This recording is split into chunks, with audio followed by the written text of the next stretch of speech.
good sense, a man of experience and who knew how to navigate the shoals of the legislature. Other boys of spring want to add to that? You think you'd have the same optimism today? We'd probably have the same naivety today. I think one of the key things, and Dick kind of alludes to this, but we had lost twice before in the legislature because I think we thought that they were going to pass this really good content, public kindergartens, compulsory school attendance. Keep in mind, it's hard for us to believe today that 30 years ago this state did not have a statewide system of kindergartens, did not have public school attendance, did not have a whole host of other reforms. We naively thought, hey, this is going to be driven by content. If we throw this out there, they're going to pass it. Well, they kicked us in the teeth twice in a row, and we quickly learned that we were going to have to play hardball. I kind of reminded what the preacher said one time. He said, when I start to feel the heat, I begin to see the light.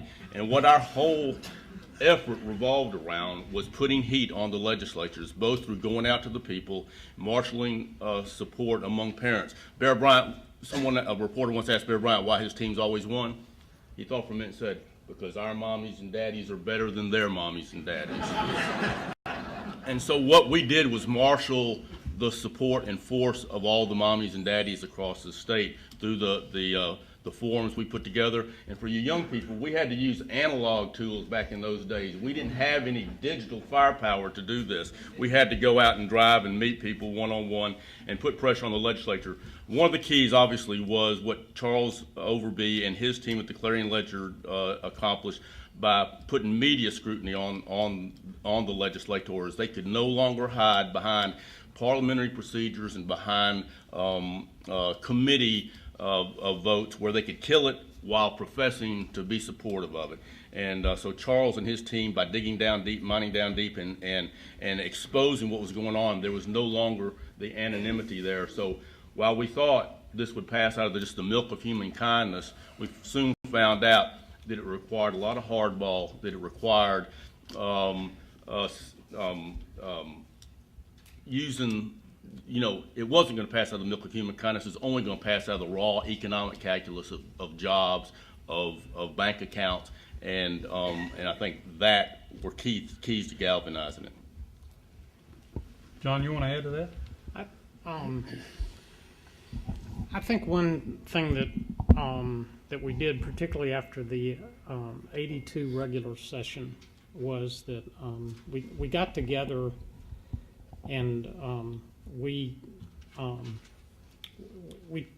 did a very critical self-analysis of what we were hearing from the legislature as to why they were voting down the proposal or the package up to that point in time.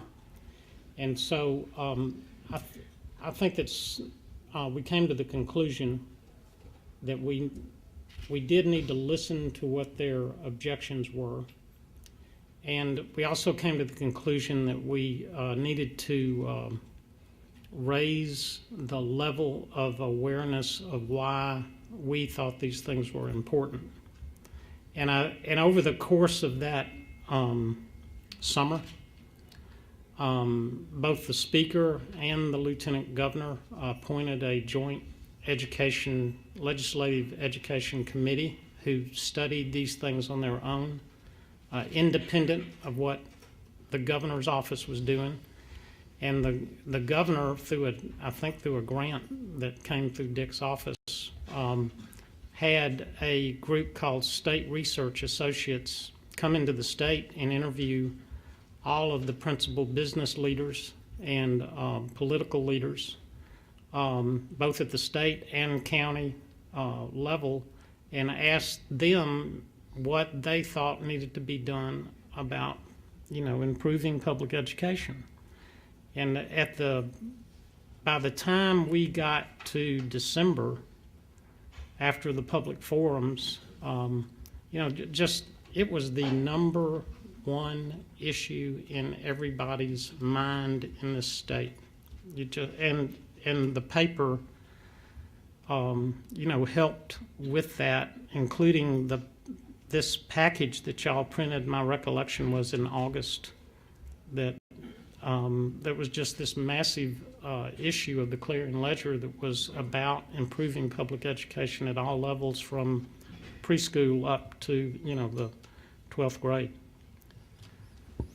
Andy, you literally wrote the book on this Education Reform Act, and you properly entitled it Building Consensus. Looking back on it, were you surprised that you could build a consensus the way you did? And what are your reflections 30 years later?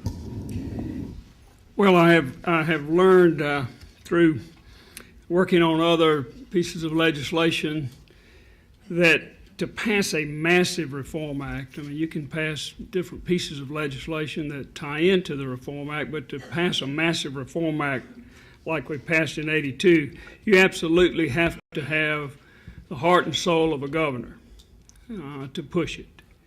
And you also have to have a governor who is willing to sacrifice his future political career for the children of the state, as Governor Winter was. And so I've learned that. It's not, I guess all of us were too young to realize the jewel that we had to work for. But since then, I have realized that you've just got to have a governor who is willing to do those things in order to pass massive reform. The consensus building that the others have talked about was, was amazing. And it took a lot of work, as they pointed out. And it also took, it took the effort from many of the outstanding newspaper people in Mississippi. And consensus building is just rolling up your sleeves and hard work. I'd like to ask all of you, including the governor, what are you today most proud of from that historic Education Reform Act? We'll start with you, Governor. What are you most proud of? Well, as I have said a lot of times, I think the most important result was not the act itself, as it was in building a constituency for education in this state and making it the top priority in political campaigns, and almost without exception. Every governor since then has included improving education in Mississippi, whereas before it was scarcely mentioned. Others? What are you most proud of? Dick? Well, honestly, I'm most proud of things like public kindergartens, compulsory school attendance, performance-based accreditation, and all the components. But the thing that I'm most proud of is that act broke down a barrier in Mississippi. It showed that people could have a voice. For those of you who are younger, back in that period, committee chairmen ruled the day. Politics aren't that much different than they are now. We pulled together 20,000 names of parents on little blue cards, this pre-computer world. And as I watched today, there's an organization called the Parents Campaign, whose executive director is here somewhere, deputy director is. They have 62,000 names in that data bank, and they can automatically bring you up to speed on what's happening in the legislature. It's a modern day, high-tech version of bringing people into their democracy with a voice. And and Sam Bounds will tell you, over the last several years, we've seen success after success. So to me, that's what I'm most proud of, something that began in '82, but still lives in 2012 and will into 2013. John, you or David want to chime in there? Go ahead, John. I think in connection with the Education Reform Act, I think the thing that I'm most proud of is that the governor and Dick have, both said about it, that education, public education, became the forefront of everybody's conversation about gubernatorial politics for a good period of time. I really don't think we'd have the Nissan plant here today without the groundwork that was laid by that. That's an awful long-range term for people to get their mind around, but I do believe that. I also I think one of the most important things was that we just let let the state know that giving everybody, black and white, the opportunity, the same opportunity for education was just critical to the future of the state.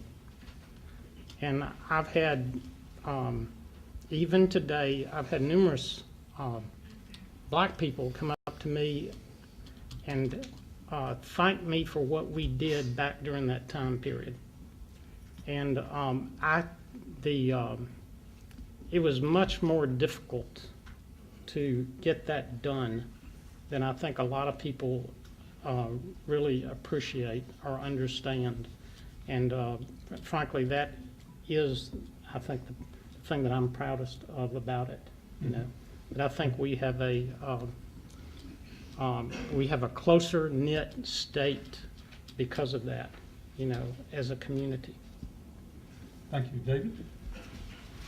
You know, Ellis Bodron, who was a member of the legislature and who was implacably opposed to this piece of legislation, once called what Governor Winter and Charles and all of us were doing, and he called it well-perfumed hysteria. I'm proud of that well-perfumed hysteria because it led to some really significant changes that have rippled out through the years, and echoing what John said. Can you imagine if today, 30 years later, I mean, kindergartens and compulsory education, which are so basic, hung in the balance. I'm not sure when since then we would have ever passed it. If we did not have kindergartens and public school, compulsory school attendance and teacher aides and all these other reforms that were important and implemented, we would be so far behind other states. We would never have, John said, gotten Nissan here. We would have never gotten Toyota up in my part of the state, up in North Mississippi, and no telling what other economic development initiatives. There are a lot of businessmen here today, and I think they can attest better than anybody. It's that raw economic calculus that had a real impact. We started with education, as Jack Reed, who was the chairman of the Blue Ribbon panel that Governor Winter convened that helped us get this organized. Jack Reed always used to say, education is to economic development what fertilizer is to farming. And I think that hits the nail on the head. That's good. Well, let's shift gears to the current day. What do we have today to show for education reform of 30 years ago? Well, what we have today in 2012 is the same thing we had, in my opinion, in 1982. We have lost momentum. We have the support is still there, and it's just as broad or broader than it was in '82. But what's happening now, we're seeing piecemeal solutions. We're a state where most of our schools are behind other states, the lowest per capita investment, the highest teacher ratio. We see us losing ground. We see our children not receiving as competitive education as they can receive, not only in this country, but even with our contiguous states. So we're back. So here we are again. And we're seeing artificial solutions being presented. We've got to take giant steps in Mississippi to catch up. Instead, what we're seeing debated are baby steps, little timid steps. For example, the charter school legislation is going to suck all the oxygen out of that legislative session. That's going to deal with, if 10 schools get established at 500 apiece, that's 5,000 students. That's less than 1% of the students in Mississippi receive charter schools. You go see vouchers being presented. The last thing I saw was a $10 million voucher program, 2,200 students out of 500,000, less than 1/2 of 1%. The real issue is the fact since 2008, funding for education has gone down, down, down.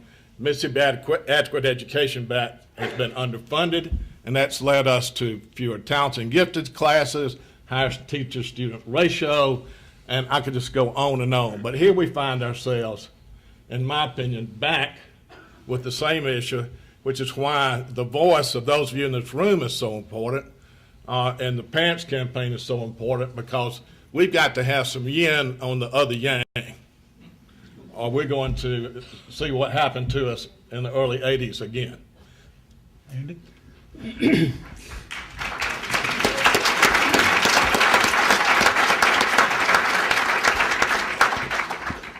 Well, I agree with Dick. Let me elaborate a little bit further. Being an educator and working with all of the 17 programs of the Education Reform Act in subsequent years, I have found that education reform is a long-range project. I've also found in my years in education, and especially in working with teachers, placing teachers in school districts where most of the children are from high generational poverty, if there's any correlation that is consistent in education, and not many are, but if there's any correlation that is, it's high poverty and low performance. Not high poverty of the school districts necessarily, but high poverty of the children coming to the school districts. And so we have to understand that we've only been working at this for 42 years since the integration of the 1970s. I mean, we've got 200 years of slavery and another 100 years of second-class citizenship to overcome. In 42 years, we've been working hard at it. We've made a lot of progress, but we've had the deepest, darkest hole to crawl out of any state. And so reform is constant. It never ends. And so charter schools, for instance. There are some charter schools that work fine. And I'm not wholesale opposed to charter schools. But I do not think we need charter schools in school districts where you have all of the schools in those school districts are successful. I also know that we have created, as part of the Reform Act, in an amendment that passed, constitutional amendment that passed right before the special session, that created a governing board, a constitutional board, to govern K-12 schools. And we have some politicians today who want to create a separate authorizing board, a separate authorizing agency out from under the aegis of the constitutional board to govern who gets charter schools and who does not. I am 100% opposed to that. We have a constitutional board created, and we need to stick with that board. So, as Dick said, we still have work to do. We'll always have work to do.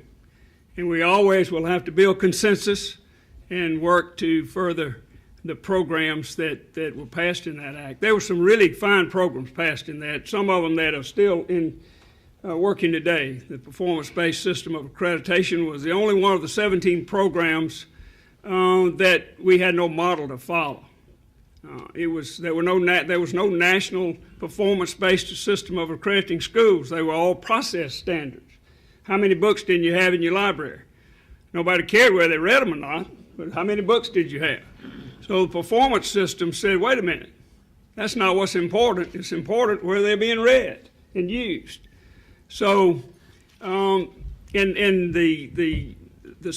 we went into this whole reform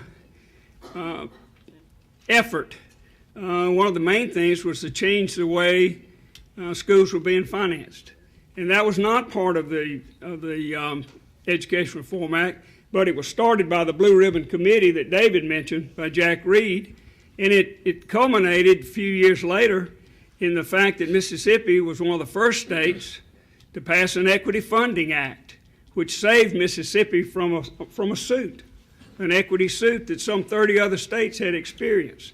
So a lot of things still ongoing, but it requires continuous watching and pushing and working.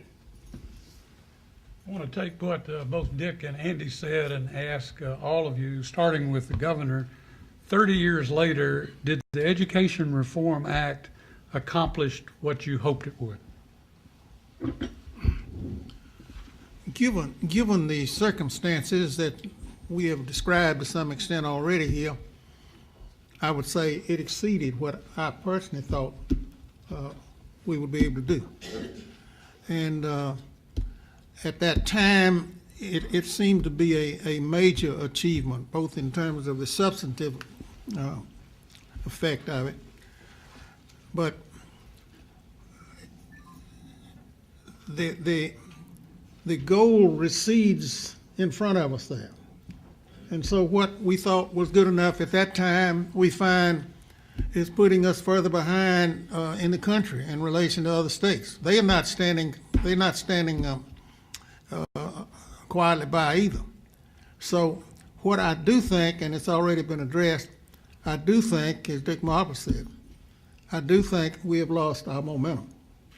I do think we have lost that political will, at least as spoken by the politicians. We've lost that political will to do the hard things that must be done.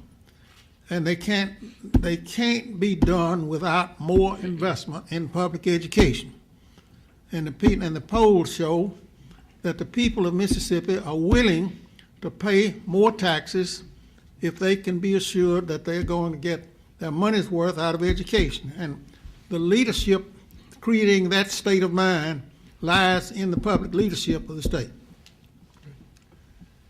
David or John, I want to add to that?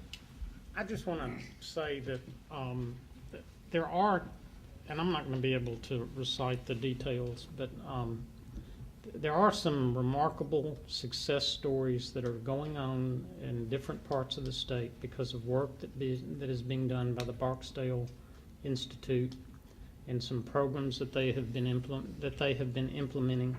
There have been some dramatic improvements in test scores in some different districts that you would just be astounded at the that it would be happening in those particular districts. There is, I hope it airs several times again before the